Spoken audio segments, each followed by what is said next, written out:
একটা দেশে 100 ভোটের মধ্যে 30টা ভোট পেয়ে তুমি ক্ষমতা আসলে 70 জনের মতামতকে একেবারে ভুলে লুণ্ঠিত করে তাদেরকে সুস্পষ্টভাবে শাসন ক্ষমতা হাতে পেয়ে বারবার তাদের উপর অত্যাচার করে চলেছে। বিগত দিনে আমরা দেখেছি সেই স্বাধীনতা উত্তর এবং স্বাধীনতা পূর্ব সর্বসময়ে আমরা একই অবস্থা দেখেছি, যার কারণে এদেশের মানুষ বারবার রাজপথে নামতে হয়েছে, রক্ত ঢালতে হয়েছে।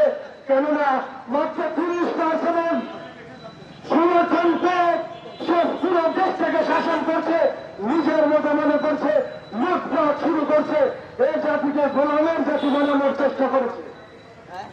এর মধ্যে পক্ষে বা বিপক্ষে যায় মানুষ, যদি পক্ষে যাতে নিয়ে প্রথম পেয়ার পদ্ধতি দিবেন।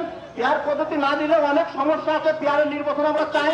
পেয়ারের নির্বাচন হলে এদেশের মানুষের ন্যায্য অধিকার, মৌলিক অধিকার, সমস্ত অধিকার মানুষ ফিরিয়ে পাবে। এবং এইরকম ধরনের বাংলাদেশ স্বাধীনের পরের থেকে যতগুলো ধরনের স্বৈরাচারী ব্যবহার হবে না, সেই কারণে মেনে নিতে হবে। এটাই হলো দলের কার্যক্রম।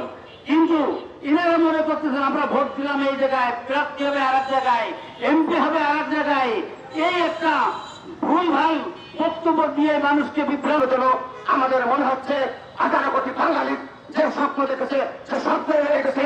স্বপ্ন বাস্তবায়নের উদ্যোগ করে এখনো পর্যন্ত এই সরকার নিতে পারে নাই। কারণ আজকে নাই যে 5 দফা দাবি দিয়েছে, এই 5 দফা দাবি যদি বাস্তবায়ন করা হয় তাহলে বাংলাদেশের মানুষের প্রতিফলনে আশা পূরণ হবে, আশার প্রতিফলন ঘটবে। আজকে 5 দফা দাবির ভিতরে আজকে জুলাই সনদপত্র বাস্তবায়ন, আজকে স্বৈরাচার তাদের গণহত্যার বিচার ও পেয়ার পদ্ধতি নির্বাচনের দাবিতে বিভিন্ন বিষয়ে আজকে যে 5 দফা দাবি দিয়েছে, আমরা চাই এই 5 দফা দাবি যদি বাস্তবায়ন না করা হয় সামনের দিকে রাজপথে আমরা এই দাবিকে বাস্তবায়ন করার জন্য আমরা সর্বদা প্রস্তুত থাকবো ইনশাআল্লাহ।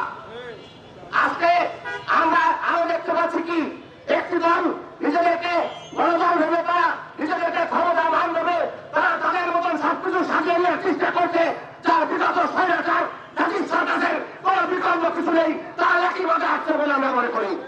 কিন্তু আমরা বলতে চাই পিছায় আমরা এই বাংলার মাটিতে আর কোন নতুন করে ফসলার সরকার তৈরি হতে দেওয়া যাবে না।